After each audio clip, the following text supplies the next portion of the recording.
What happened? How did we end up in these terrible economic and financial straits that we find ourselves in today? As painful as this news might be, there is nothing random or unexpected about our current economic crisis, because the willful destruction of the American and world economies are part of a carefully planned subversive scheme that was published by the Council on Foreign Relations as far back as 1977. In 1973, the Council on Foreign Relations launched its 1980s project, which it called the largest effort in our 55-year history.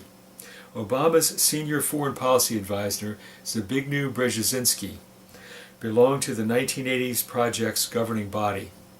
Among the important products of the 1980s projects was a publication entitled Alternatives to Monetary Disorder, which said, quote, "A degree of controlled disintegration in the world economy is a legitimate objective for the 1980s and may be the most realistic one for a moderate international economic order."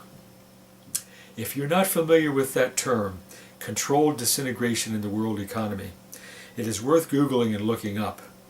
Controlled disintegration. The rich plutocrats who have seized control over the United States government have been planning the deliberate destruction of the United States economy for decades. It's right there in their own writings. In the same document where the CFR calls for the controlled disintegration of the world economy, the CFR states its plans to replace the leadership of the United States and to tame the American economic giant and to subvert the economies of the industrialized West. Quote, "The tasks for American statecraft would be great. What is being requested is that a form of collective leadership be developed in the management of the international economy to replace the individualistic leadership of the United States that has prevailed since World War II. If collective leadership is to work, the American economic giant must be tamed because the United States still retains an unrivaled ability to harm others." This was written by the same people who control the United States government today. Look at that incredible terminology. Controlled disintegration in the world economy. Replace the individualistic leadership of the United States. The American economic giant must be tamed because the United States still retains an unrivaled ability to harm others. How much plainer can these guys make it that they are the enemies of the United States and that they bitterly hate the American people? CFR's plan to replace the leadership of the United States is part of a larger plan to subvert the economies of the industrialized West, to wit, quote, "The system would reflect not only the decline of American hegemony or leadership, but also the continued predominance of Western economies in a differentially integrating global system." CFR member Richard N. Gardner wrote, "In short, the New World Order will have to be built from the bottom up rather than the top down. It will look like a great booming, buzzing confusion, but an end run around national sovereignty, eroding it piece by piece, will accomplish much more than an old-fashioned frontal assault." Accordingly, the deliberate destruction of the American national sovereignty and the subsequent imposition of the New World Order would look like a great booming, buzzing confusion. And certainly that we have got that in the United States today. We've got the overwhelming chaos of an illegal alien invasion coming from the South, combined with a never-ending war on terror against enemies that the United States government cannot even name, perpetrated against the backdrop of a deliberate, controlled disintegration of the American and world economies that will provide cover for an end run around national sovereignty, eroding it piece by piece, which will accomplish more than an old-fashioned frontal assault. CFR's plan for controlled disintegration of the world economy and replacement of the leadership of the United States begins to make sense when you realize that the United States government has been effectively overthrown. In January 1999, Robert Reich, who was the Secretary of Labor under Bill Clinton, wrote an article in USA Today which stated, quote, "The dirty little secret is that both houses of Congress are irrelevant.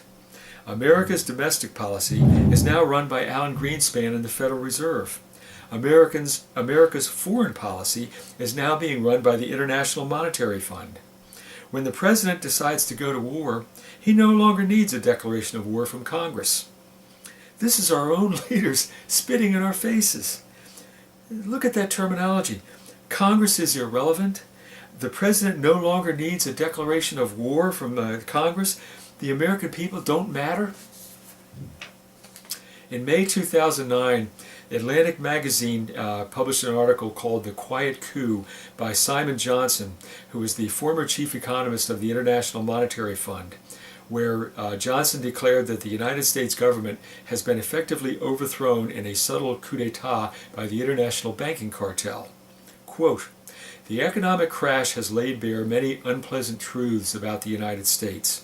One of the most alarming is that the finance industry has effectively captured our government. If the IMF's staff could speak freely about the U.S., it would tell us what it tells all countries that are in this situation.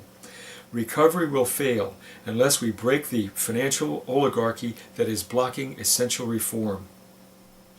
According to Dr. Paul Craig Roberts, who is the father of Reaganomics and the Assistant Secretary of Treasury under Ronald Reagan, the bailout, quote, "has taught an inattentive American public that the elites run the government for their own private interests. Western civilization is being destroyed internally by an evil and corrupt ruling cabal which is centered around the Rockefeller banking interests, the Council on Foreign Relations, and its affiliates. This junta took control of the political, financial, and cultural life of the United States early in the 20th century. Many Americans believe that our nation's economic and social problems are caused by policy differences between the Democrats versus the Republicans and/or the liberals versus the conservatives. But the top leadership of both the Democratic and the Republican parties are complicit in a treasonous conspiracy against the American people that is far more sinister and broader in scope than mere liberalism, communism, or party politics. For the past century, the Council on Foreign Relations has dominated every presidential administration, both Democratic and Republican, and by their own testimony, the Council on Foreign Relations seeks to end the national sovereignty of the United States. According to former Secretary of Defense James Forrestal, quote, "These men are not incompetent or stupid. They are crafty and brilliant. If they were merely stupid, they would occasionally make a mistake in our favor." In their own publications, the Council on Foreign Relations has called for the controlled disintegration of the world economy and the replacement of the leadership of the United States. So what is the Council on Foreign Relations?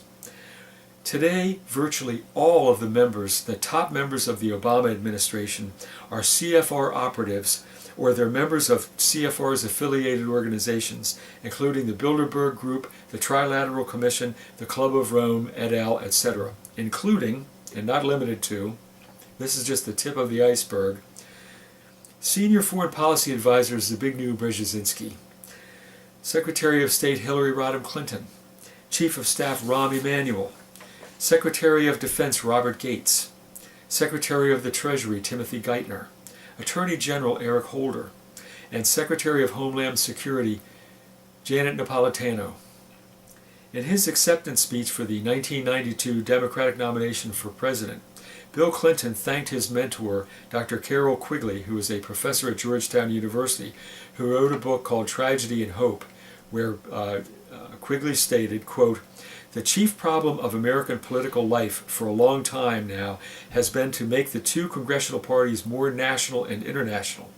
Therefore, the idea that the two parties should represent opposing ideas and policies is a foolish idea acceptable only to doctrinaire and academic thinkers. Instead, the two parties should be almost identical so that the American people can throw the rascals out in any election without leading to any profound or extensive shifts in policy. It should be possible to replace one party with another party which will pursue with new vigor approximately the same basic policies. How can the criminal elites who control the United States government conceal their serial crimes of treason, financial fraud, international piracy, and mass murder that they commit every single day? they can gin up the fraudulent war on terror with another false flag attack similar to 9/11.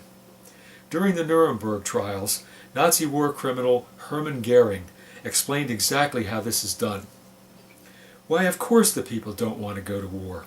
Why would some poor slob on a farm want to risk his life in a war when the best that he can hope for is to get out of it in one piece? But the people can always be dragged along to do the bidding of the leaders. That's easy. All you have to do is tell them that they're being attacked and to denounce the pacifists for their lack of patriotism and exposing the country to danger. It works the same way in every country. Unfortunately, Hermann Goering was right, because that is exactly what is happening in the United States today. For the past century, every major military conflict that the United States has been involved with has been begun with a false flag attack or by deliberate provocation by the United States. Given their history, we should expect that the treasonous criminals in the New World Order, that they'll do this again and launch a false flag attack against the United States and then blame it on the Muslims as an excuse to further grab a physical chokehold over the energy resources of the Middle East.